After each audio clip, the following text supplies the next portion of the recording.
How to download and add custom cursor extension on Google Chrome browser. Hello guys, so all what you have to do is so simple. Go to Google on your browser and search for Chrome Store and then click on the first option. Now all what you have to do here is search for custom cursor like this and click on the first option. As you can see, it have more than 6 million users. Now all what you have to do here is click on add to Chrome, click on add extension and wait a few seconds.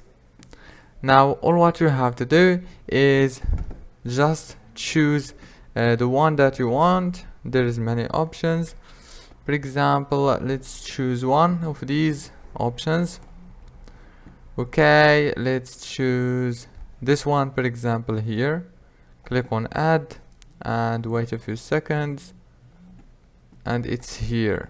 Now let's click on view, and as you can see, now you can use it on your browser easy.